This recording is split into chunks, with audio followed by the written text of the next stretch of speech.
coucou, ça va? Tu sais que je me suis fixé comme objectif de vie non, c'est pas un objectif de vie, je suis trop une mytho, je suis vraiment une rajouteuse. Comme objectif de vie de youtubeuse de ma chaîne, de répondre à toutes les questions du livre qui s'appelle Tout sur moi. Et d'ailleurs, si tu connais un livre qui est un peu comme ça peut être chouette parce que je l'ai quasiment fini. Et aujourd'hui, les questions auxquelles je vais répondre parle de la morale. Donc le livre va me poser des questions, je dois dire oui ou non en fonction et ce sera pour voir si j'imagine je suis une personne avec une bonne morale ou pas avec une bonne morale. Moi-même je sais pas, j'ai pas encore répondu aux questions. Bref, le livre dit parlons maintenant des petites choses honteuses que l'on fait dans la vie, c'est le moment d'assumer. Voilà ce que j'en pense. Alors, avez-vous déjà regardé un film porno? Oui, plein. Mais j'avoue que quand j'étais plus jeune, je regardais un peu des films porno, tu vois, quand je me touchais. C'était un peu un stimulant, mais vite, pas énormément, mais quand même, quand j'étais beaucoup plus jeune. Et maintenant, en étant plus grande, et bien en vrai, j'ai plus trop besoin de ce stimuli. Et j'avoue, je regarde plus de films porno, ça fait vraiment très longtemps. Pourquoi? Je sais pas, en fait, je crois que... voilà. Chaque fois, je me dis... j'ai arrêté. Avez-vous déjà mangé une crotte de nez? Ouais, quand j'étais petite, j'ai mangé mes crottes de nez. Pas toi? Arrête de me juger là. Avez-vous déjà collé un chewing-gum sous une table? Non, ça j'ai jamais fait. Avez-vous déjà laissé votre chien? J'ai pas de chien. Même pas, je réponds. Avez-vous déjà acheté un disque de la Star Academy? Je crois que j'avais acheté pour ma petite soeur, je jure. Oula, la radine, c'était pas pour moi. Avez-vous déjà dénoncé quelqu'un? Mes frères et sœurs, tout le temps à ma mère, pour qu'elle s'éclate. Avez-vous déjà porté un pull sur les épaules? Ouais, encore aujourd'hui je le fais. Des fois j'ai honte. Parce que Leandro trouve que c'est vraiment très français de faire ça. Et j'avoue, ça fait petite bourgeoisie, alors que franchement je suis une arabe de cité, alors vraiment je suis pas du tout une petite bourgeoise. Et c'est pas grave d'être une petite bourgeoise, ok, c'est pas grave du tout. Mais bon, c'est... voilà. Je sais pas pourquoi je fais ça. Je suis une petite française. Écoute. Portez-vous des chaussettes blanches avec un costume? Non, pas du tout. Avez-vous déjà voté pour Miss France? Non, j'ai quasiment jamais regardé Miss France, ça m'intéresse pas vraiment. Avez-vous déjà giflé un enfant? Bon, j'ai déjà giflé mes frères et sœurs, hein, bien entendu. Bien giflé même. Mais plus que ça, non, j'ai jamais giflé. Je peux pas frapper un enfant, c'est très impossible. Pensez-vous qu'il y a trop d'étrangers en France? Non. Il n'y a pas trop d'étrangers en France. Je pense qu'il y a trop de France à l'étranger, probablement, et que c'est pour ça qu'il y a trop, pour certains, d'étrangers en France. Mais à un moment donné, il faut assumer ses conneries. Avez-vous déjà ri à une blague raciste? Ouais, j'ai déjà fait des blagues racistes aussi. Ouais, c'est pas bien, on fait tous des blagues racistes et on a tous ri à des blagues racistes. Avez-vous déjà dansé sur le petit bonhomme en mousse? En fait, c'est pas trop ma culture. Je pense que, tu vois, les trucs comme Patrick Sabatier et tout, c'est un peu pour moi la culture des Français de France. Et moi, je suis d'origine algérienne, enfin, je suis une arabe, tu vois, j'ai pas exactement la même culture. Je suis moitié française, moitié algérienne, mais j'ai quand même plus cette culture des arabes. Et du coup, j'avoue qu'il y a certains trucs que j'assimile un peu plus à la culture des français et un peu moins à ma culture à moi. Donc, je n'ai jamais regardé les trucs de Patrick Sabatier, je n'ai jamais dansé sur le petit bonhomme en mousse. Et c'est plutôt le genre de truc qu'on voit dans les mariages des Français. J'ai jamais trop été dans les mariages des Français. Est-ce qu'on va m'aider? Tu vas pas m'aider. Donc, non, pas trop. Pas trop. Avez-vous déjà laissé quelqu'un se faire insulter? Ouais, parce que je suis une grosse caguette. Avez-vous déjà laissé quelqu'un se faire agresser? Ouais, parce que je suis une grosse caguette. Je t'ai fait une vidéo sur le sujet. Avez-vous déjà senti une culotte sale? Mais oui, pas senti, regardez. Mais je t'avais raconté, je sais pas si tu te souviens, quand j'étais en Argentine, je m'étais fait voler mon sac à dos avec tout et j'avais qu'une culotte pour vivre. Et en fait, j'avais juré à Farid, mon ex-mari, je lui ai dit, je te jure sur ma vie que tous les jours je laverai ma culotte, j'ai pas besoin d'en acheter une. Il me croyait pas, mais il m'avait donné une chance. Et en fait, un matin, je prends ma culotte sale que bien entendu j'avais pas lavé, flemme. Je la regarde comme ça et je me dis, oh. Ah oui, et moi je tourne pas les culottes à l'envers, c'est une hypocrisie, ton odeur de chatte ça part vers l'extérieur, je préfère la garder à l'intérieur, c'est un délire que je comprends pas. Bref, chacun son délire avec les culottes sales. Je la regarde, je me dis, oh ça passe. Et là, Farid me voit, il commence à m'insulter de tout, t'es qu'une crasseuse, je le savais. Et il m'a obligée à aller dans un magasin pour acheter une culotte et j'ai tout filmé, c'est des vlogs qui s'appellent Vlog en Argentine sur ma chaîne. Donc, Senti, je sais pas trop, mais regardez si ça pouvait passer. Ouais, non, senti, j'ai déjà senti une culotte sale. Vous voyez? Ouais, j'avoue. Eh, c'est la vie, hein. On a dit commentez pas, d'accord? Avez-vous déjà uriné sur quelqu'un? J'ai déjà pissé sur Farid dans la douche et ça m'avait bien fait rire. Et il m'a dit déjà pissé dessus, ça l'avait bien fait rire. Et qu'est-ce que c'est le résultat de tout ça? Un divorce. Ne pissez pas sur votre partenaire. C'est marrant, mais ça ne permet pas de faire durer un couple. Avez-vous déjà bu de l'urine? Non, la vérité, j'ai jamais bu de l'urine. Non, je suis pas trop dans le bord du pipi. Avez-vous déjà appelé la police à cause du bruit? Jamais. Avez-vous déjà ri en voyant un handicapé? Non. Je peux être assez moqueuse. Farid est très moqueur et on était un couple très moqueur, mais pas trop moqueur méchant. On était juste moqueur. On était moqueur un peu, bah, on aimait bien rigoler, mais non. Avez-vous déjà vomi sur quelqu'un? Non, mais j'ai vomi sur une porte d'entrée. Tu sais que j'ai quasiment pas bu dans ma vie, mais quand j'avais à peu près 25 ans, pendant 2-3 mois, je suis beaucoup sortie et je buvais. J'ai découvert l'alcool, c'était trop marrant et tout. Donc je buvais. Et un soir, j'étais vraiment trop bourrée. Ah oui, non, mais moi je burais je sais pas comment ça s'appelle ce truc. Tu sais, le truc avec de la menthe là, le mot qui vient à l'esprit c'est maracuja, mais maracuja c'est un fruit de la passion, c'est pas ça. Bref, un alcool là, pété du cul, que personne n'est bourré avec ça.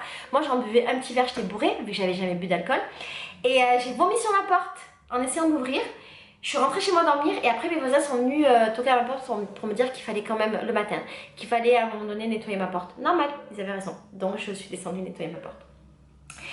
Avez-vous fait des photos nues? En fait, je suis pas trop nude. Tout ce qui est photos nues, machin, Anna, se filmer en train de niquer, envoyer des vidéos de sa chatte et tout, c'est pas trop mon délire, je l'avoue. Je suis pas sûre qu'il y ait des photos nues sur moi. Si vous avez des photos nues de moi, dites-le moi. Mais je crois pas. Mais et je pense pas qu'il y ait des vidéos de moi en plein acte sexuel. Peut-être qu'un jour sortira la sextape de Laetitia avec qui? Haha. Mais si un jour ça sort, sachez les gens qui ont des sextapes sur moi, ce qui est impossible parce que je sais très bien que c'est pas possible. Mais imaginons, sachez que je mens pas les steaks. Tout le monde nique dans la vie. Alors si on me voit nue sur une photo, une vidéo, je mens pas les steaks. Dans la mesure où tout le monde a un corps tout nu et tout le monde fait du sexe dans sa vie, donc... Avez-vous déjà joué aux courses? Non, ça m'intéresse absolument pas. Avez-vous remis des sous-vêtements sales? Hey, je t'ai déjà raconté cette anecdote. Avez-vous déjà fait semblant de téléphoner pour ne pas parler à un SDF? Je pense que ça m'est déjà arrivé de faire la meuf qui calculait pas, mais j'ai bien changé sur ça. Disons qu'en France, on a un peu cette culture de pas trop calculer les SDF quand ils nous parlent, de faire les gens pressés, nanana. Ici au Brésil, c'est un peu différent parce que si quelqu'un vient de te parler, même si t'as pas le temps, tu l'écoutes toujours et tu considères toujours les gens, notamment les gens qui ne bénéficient pas de considération du fait qu'ils soient pauvres et dans la rue. Donc sur ça, j'ai beaucoup changé. Ça veut pas dire que je le faisais pas en France. En France, j'étais plutôt l'amie des clodos et tous les gens de la rue, c'était plutôt mes potes et j'ai assez cette habitude de parler avec les gens de la rue, d'être assise avec eux. Voilà, j'ai toujours fait ça, mais ça, effectivement, ça m'est déjà arrivé de pas avoir la patience et l'envie de pas le faire. Après, parlons morale un peu. Si un ami... pardon, je me gratte l'âge parce que... Si un ami avait commis un crime, le dénonceriez-vous à la police? Non. C'est pas bien. Tous mes amis qui voulaient tuer des gens là, allez-y parce que je vous dénonce pas. Voilà, je vous le dis, je sais pas. Si un ami trompait sa femme, lui diriez-vous? Non. Non, mais par contre, je fais beaucoup pression à mon ami pour que soit il arrête, soit qu'il prenne ses dispositions, qu'il règle ses problèmes.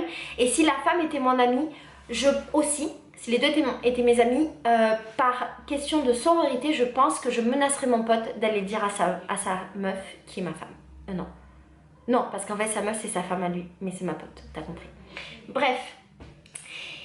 Si votre enfant avait commis un crime, vous accuseriez-vous à sa place? Je suis pas une maman, je peux vraiment pas savoir. Je pense qu'il y a plein de mamans qui diraient oui. Mais en même temps, il faudrait qu'il assume ses actes en fait. Je sais pas, je suis pas une maman, je suis pas capable, vraiment. Si votre père était violent avec votre mère, le dénonceriez-vous à la police? Sans hésiter, oui. Si votre fils se droguait, le feriez-vous interner de force? Sans hésiter, oui. Pour son bien, pour lui et pour l'aider à se soigner, je préférais qu'il me déteste, mais qu'il aille mieux plus tard et qu'il me re-aime plutôt que le laisser. Mais en même temps, je suis pas une maman, donc je peux pas savoir. Si un de vos amis frappait ses enfants, le dénonceriez-vous à la police? Ouais. S'il faisait vraiment du mal à ses enfants et que ses enfants étaient en danger, peut-être, ouais, que je ferais ça. Mais attends, mais je dénonce pas en cas de mort, mais je dénonce en cas de... Attends, est-ce que je suis logique? S'il tue quelqu'un, je dénonce pas s'il frappe. C'est pas logique, hein. Non, s'il frappe des enfants, je pense que je serais assez intransigeante et que ce serait pas mon ami et que je le défoncerais. Et si tu es quelqu'un, peut-être que j'essaierai de comprendre pourquoi, les raisons machin, je sais pas si je dénoncerai. Mais vraiment les enfants, je serais intransigeante et s'il frappait sa femme, je serais assez intransigeante. Ce serait absolument pas mon ami, voilà, ce serait mort. Si on tuait ou violait votre enfant, rendriez-vous justice vous-même? J'ai envie de dire non, mais peut-être que si je pouvais, je le ferais, je sais pas. Je pense qu'on doit devenir fou dans ces cas-là, donc je sais pas. Si vous trouviez un cambrioleur chez vous, lui tireriez-vous dessus? Non, je pense que ce qu'il essaierait de me voler, ça vaudrait pas sa vie. Même si quand même j'ai envie de lui défoncer sa grand-mère. Non, elle est gentille sa grand-mère, mais j'aurais envie de lui manger sa grand-mère, tu vois. Et de lui vomir sur sa porte, pour le coup, ça me rappellerait peut-être des souvenirs. Mais non, non, ça vaudrait absolument pas sa vie. Puis en plus, sa grand-mère, j'imagine qu'elle était gentille, tu vois. Donc franchement, flemme. Après, si une famille squattait un appartement qui vous appartenait, le feriez-vous évacuer par la force? Je pense que ça dépendrait des circonstances. Si c'était une famille vraiment dans le besoin, peut-être que je le ferais pas, que j'essaierais de trouver des solutions avec eux. Mais si c'était vraiment du squat pur et dur de petits jeunes punk à chien là qui veulent pas travailler, qui veulent squatter mon appart, je pense que je ferais le nécessaire. Si l'école de votre enfant était mauvaise, l'inscririez-vous dans une école catholique privée? Alors, ma mère a fait ça. Ma mère a fait ça pour le collège. Elle m'a inscrite dans un collège catholique privé. Donc moi, j'étais dans un truc catho. Je sais pas si t'imagines, tu me vois, moi aller dans un truc catho. Pourtant, c'était le cas. Et on faisait la prière tous les matins, sauf moi parce que j'étais la petite arabe du collège. Donc j'avais le droit de pas faire la prière. Et alors déjà... Voilà, la question est réglée, j'enverrai pas mes enfants à l'école si jamais j'en avais, je leur ferai l'éducation libre à la maison, donc la question se pose pas. Après je pense que ouais, j'aurais peut-être cet égoïsme de vouloir l'envoyer dans une bonne école, quitte à l'envoyer dans une école, aller ou l'envoyer dans une école catholique. Même si j'aime pas trop, peut-être toi t'aimes, mais c'est pas mon délire. Mais en même temps, moi ça m'a donné une très bonne éducation et c'était une école d'excellente qualité et ça m'a pas tué d'être dans une école de catho. Même si j'ai des petits traumatismes... mais ouais, je le ferai. Si un homme frappe à votre porte en disant qu'il est pourchassé, lui ouvririez-vous? Je sais pas, si je suis seule, une femme, machin, je sais pas du tout, c'est très compliqué, j'essaierai de faire confiance à mon instinct et j'espère que mon instinct aurait raison. Si un ami vous demandait de lui fournir un alibi, le feriez-vous? Ben, dans la mesure où j'ai couvert son meurtre, franchement je peux lui fournir un alibi. Est-ce que je vais en prison si je fais ça? Si la police vous demande par où quelqu'un parti, lui indiquez-vous la bonne direction? C'est compliqué. En fait, ça me rappelle un truc, à Marseille, il y avait un problème à un moment parce que, peut-être il existe encore d'ailleurs, parce qu'en fait, quand il y avait la police et qu'on était en voiture, quand il y avait des contrôles de police, en fait, on prévenait les autres conducteurs qui arrivaient en leur faisant des appels de phare pour leur dire attention à la police, en gros, mets ta ceinture. Et j'avais été alertée sur le fait qu'en faisant ça, on défonçait un peu le travail des policiers qui, parfois, essayaient d'attraper des gens, par exemple, des gens qui avaient enlevé des enfants. Bon, il n'y en a pas tous les gens non plus, mais voilà, ils essayaient d'attraper des vrais, je sais pas, des voleurs, des bandits, des trucs comme ça. Et en faisant ça, on protégeait les bandits et du coup, ils faisaient demi-tour et partaient.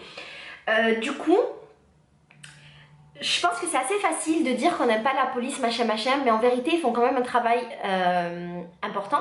Il y a des policiers pas cool, mais je crois plutôt que la majorité des policiers sont cool et qui font ce qu'ils ont à faire et qui nous protègent, donc je pense que oui, je leur indiquerai. Après, ça dépend peut-être de la couleur de peau du mec, de ce que j'ai vu ou pas. Par exemple, ici au Brésil, la police est... Disons que l'État est très raciste, on est dans une forme de racisme structurel et quand quelqu'un est noir, il est présumé d'être un voleur ou d'être un bandit. Et donc peut-être qu'ici je le ferais pas s'il était question d'un noir. Mais en même temps, peut-être que ce serait un mec qui aurait agressé ou tué quelqu'un, tu vois, je sais pas. Mais disons qu'il y aurait peut-être 90% de chances que ce soit juste un mec suspecté et donc j'aimerais pas participer au fait qu'il puisse se faire arrêter ou tuer. Non, peut-être que je dirais pas. C'est compliqué. Je crois qu'il faut essayer de sonder très vite les tenants aboutissants, son instinct, mais en vrai on peut pas savoir. Donc j'ai pas de réponse, je sais pas. Et peut-être des fois tu peux penser à un truc et en fait tu vas faire l'inverse le jour J, donc je sais pas. Avez-vous des amis homosexuels? Ouais, j'ai plein d'amis homosexuels, j'ai même des membres de ma famille homosexuels et aucun problème. Vous comportez-vous différemment avec eux? Non. Par contre, j'ai eu une leçon de vie par un pote gay brésilien. Parce qu'en fait, quand je le présentais, souvent je disais qu'il était gay. Et un jour, il m'a demandé pourquoi je faisais ça. Et en fait, je savais pas pourquoi je faisais ça. Et je me suis rendu compte que c'était vraiment pas cool en fait de le faire. et qu'effectivement j'avais un comportement différent parce que mes potes hétérosexuels, je disais pas voilà je te présente Jean-Bernard, il est hétéro, mais par contre ouais je te présente je sais pas moi, Jean-Bernard, c'est mon pote gay, ça je le faisais et c'était vraiment pas cool. Et je dirais pas que c'est une forme d'homophobie, mais ouais, c'était comme, tu sais, comme ce racisme ordinaire, mais c'était un peu de l'homophobie ordinaire et j'en avais pas du tout conscience, donc j'ai complètement arrêté. À partir du jour où on en a discuté, qu'on a déconstruit en fait ce truc là que j'avais, je l'ai plus jamais fait et je suis plutôt fière de moi. Hey. Après. Qu'aimez-vous particulièrement chez eux? Ben, en fait, justement, il n'y a pas des choses que j'aime parce qu'ils sont gays, c'est juste que je les aime parce que c'est mes amis ou ma famille, c'est tout, donc voilà. À part ce goût pour Mylène Farmer et les t-shirts petits, qu'est-ce qui vous gêne un peu chez eux? J'aime pas trop cette question parce que c'est un peu pété, donc on s'en bat les steaks. Seriez-vous à l'aise en sous-vêtements à côté d'eux? Bah ouais, je serais à l'aise en sous-vêtements à côté d'un mec hétérosexuel, homosexuel, une femme hétérosexuelle, homosexuelle. Et s'il faut parler de la question des homosexuels, bah, avec une femme homo ou un mec homo, bien entendu que je serais à l'aise. C'est par exemple, j'ai plein d'hommes hétérosexuels à côté de moi, ça veut pas dire que je veux tous les niquer ou qu'ils veulent tous me niquer. Ce serait chouette, tu vois, pour mon ego, mais non. Et donc, toutes les femmes homosexuelles de ma vie veulent pas forcément me niquer. Ce serait chouette pour mon ego, mais non. Et bien entendu que les mecs homosexuels ne veulent encore moins se me niquer, ce qui parfois est dommage parce que moi, je dirais bien oui, tu vois, mais je suis pas à leur goût. Bref. Oh là, encore une question sur les homos. Êtes-vous gêné quand une homosexuelle vous drague? Non, pas du tout. Ah, c'est la fin? Oh, c'est la fin sur la tribune morale. Non, pas du tout. Moi, je trouve ça plutôt flatteur. C'est plutôt cool. Et en fait, à Rio, il y a un peu ce truc. Alors, dans le monde que je fréquente, parce que je fréquente dans une petite bulle à Rio, dans le centre de Rio, des gens qui sont plutôt des artistes, machin, classe moyenne, plutôt blanche, malheureusement, classe moyenne. Et il y a énormément de femmes lesbiennes dans le monde que je fréquente. Et c'est assez normal pour les femmes, qu'elles soient lesbiennes ou pas lesbiennes, de s'embrasser, de se draguer, de se fréquenter. Il n'y a pas trop ces cases de je suis lesbienne, nanana. Et donc, moi, j'ai déjà embrassé plein de filles ici, j'ai déjà une histoire avec une fille. Et je suis absolument pas gênée quand les femmes homosexuelles me draguent et j'aime bien leur approche et je les trouve tellement magnifiques. Là, j'ai plus de relations avec des filles, que ce soit des bisous ou plus parce que je suis en couple. Mais si j'étais pas en couple, je pense que j'aurais des relations avec des filles, ce serait sans aucun problème. Voilà, je te fais des bisous, je te dis à bientôt pour une nouvelle vidéo dans laquelle je te parlerai de trucs personnels de ma vie à travers ce livre qui s'appelle Tout sur moi. Encore une fois, si tu connais d'autres livres comme ça, je trouve ça trop marrant, j'aime bien ces petits projets qu'on a ensemble sur plusieurs années. Donc tu n'hésites pas à me dire s'il te plaît. Bisous, ciao.